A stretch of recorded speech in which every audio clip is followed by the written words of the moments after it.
السلام علیکم ورحمۃ اللہ وبرکاتہ۔ Learn Quran word by word اور عابد راجہ چینل کی طرف سے آج میں آپ کو اسم اعظم کا وظیفہ بتاؤں گا۔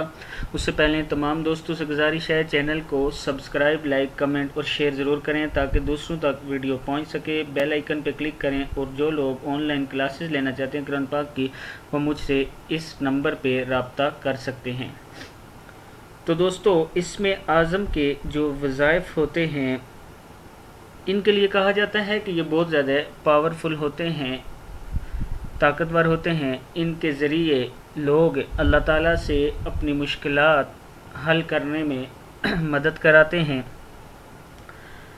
دوستو، اسم اعظم اللہ کے 99 ناموں کو کہتے ہیں، اور پھر ان میں سے کوئی نام لے کے اس کو ایک خاص ترتیب کے ساتھ پڑھنا، اور پڑھتے ہوئے اتنے غور اور فکر کے ساتھ پڑھنا کہ آپ سمجھیں کہ آپ کا مسئلہ آج ہی حل ہوگا۔ آج کل دنیا میں اتنی پریشانیاں ہیں کہ ہر بندہ یہ چاہتا ہے کہ کسی نہ کسی طرح میرا کام آسان ہو جائے، مجھ پر جو مصیبتیں اور بلائیں ہیں وہ ختم ہو جائیں۔ تو اس کے لیے مجھے کافی دوستوں نے ریکویسٹ کی تھی کہ آپ اپنے چینل پہ وظائف وغیرہ کو بھی شیئر کیا کریں، تو کل سے میں نے سٹارٹ کیا ہے کہ ہر روز انشاءاللہ ایک وظیفہ آپ لوگوں تک ضرور پہنچاؤں گا۔ تو دوستو، آج جو وظیفہ ہے یہ اللہ تعالیٰ کا نام الرحمن ہے، جس کا مطلب ہے بے حد رحم کرنے والا۔ اس وظیفے کی خصوصیت یہ ہے کہ اگر آپ اس وظیفے کو الرحمن الرحیم لکھ کر ایک کاغذ پر لکھ کر اس کو پانی میں ڈال کر، وہ پانی جب اس میں مکس ہو جائے تو وہ تعویذ اس میں مکس ہو جائے تو وہ پانی آپ اگر درخت کی جڑوں میں بھی ڈالتے ہیں تو انشاءاللہ درخت کے پھلوں میں بھی برکت ہوگی۔ اتنا پاورفل وظیفہ ہے یہ۔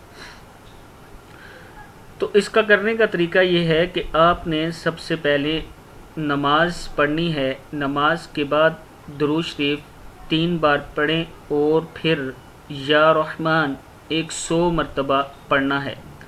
اس کے بعد پھر 3 مرتبہ آپ نے درود شریف پڑھنا ہے۔ درود شریف اللہم صلی علی محمد وعلی آل محمد کما صلیت علی ابراہیم وعلی آل ابراہیم انک حمید مجید۔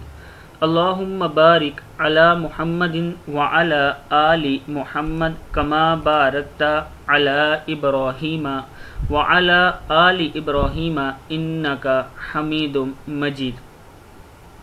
آپ نے یہ 100 مرتبہ یا رحمان پڑھ کے لاسٹ میں 3 مرتبہ پھر درود شریف جو میں نے ابھی آپ کو بتایا ہے یہ پڑھنا ہے۔ اور جب بھی کوئی وظیفہ کریں تو اپنی مکمل توجہ اس طرف رکھیں کہ میں اللہ کے سامنے حاضر ہوں اور اللہ سے دعا کر رہا ہوں۔ اس کے بعد آپ نے سجدے میں گر کر اللہ تعالیٰ سے دعا کرنی ہے، اور انشاءاللہ آپ کی جو جائز حاجات ہیں وہ پوری ہوں گی۔ اس وظیفے کا ایک خاصیت یہ بھی ہے کہ جو لوگ آپس میں ناراض ہوتے ہیں، اگر یہ وظیفہ سچے دل سے اور صحیح توجہ سے کیا جائے تو وہ بھی راضی ہو جاتے ہیں۔ تو امید کرتا ہوں کہ آپ لوگ اس وظیفے پر عمل کریں گے اور دوسروں تک بھی پہنچائیں گے، اور جیسے میں نے آپ کو بتایا ہے آپ ویسے ہی کریں گے، اور کمنٹس میں مجھے ضرور بتائیں کہ آپ ان وظائف سے کچھ فائدہ بھی حاصل کر رہے ہیں یا نہیں۔ السلام علیکم ورحمۃ اللہ وبرکاتہ۔